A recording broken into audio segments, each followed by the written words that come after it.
The cold chain is an essential element to ensure vaccine quality.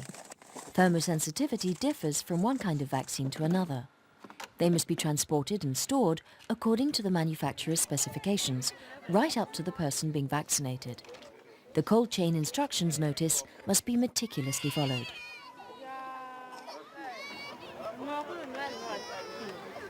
Cold chain equipment is made up of two components.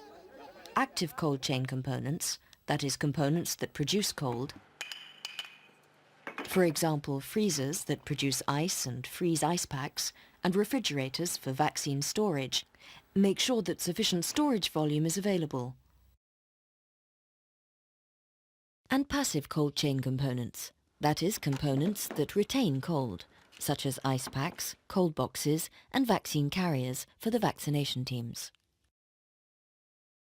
The size and capacity of the cold chain depends on the number of sites, the volume of vaccines to be stored, the campaign timetable, listing dates and sites, the number of teams, the overall duration of the vaccination campaign, recommended transport, and the outside temperature.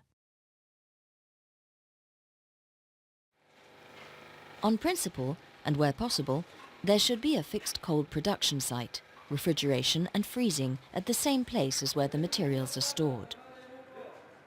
The cold chain site must be big, airy, well ventilated, and have reliable electricity. Electricity must be the only source of energy used.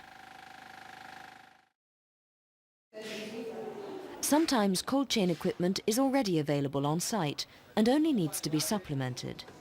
And sometimes the whole cold chain must be rapidly set up from scratch.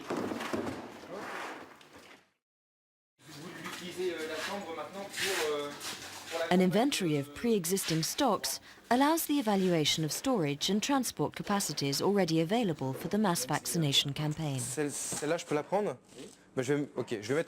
type of equipment, brand and model are noted.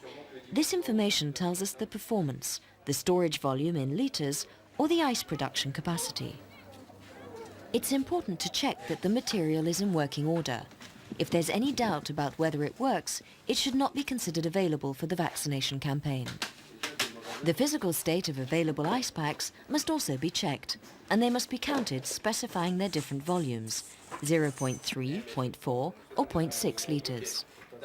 The electricity supply must also be checked, its reliability, power and daily energy capacity. All this information must be synthesized on an inventory sheet. Standardized and specific information makes transmission of information easier and helps define the material that needs to be ordered. The specifications of each component may be found either in their relevant manuals or in specific technical catalogues, MSF or World Health Organization catalogues.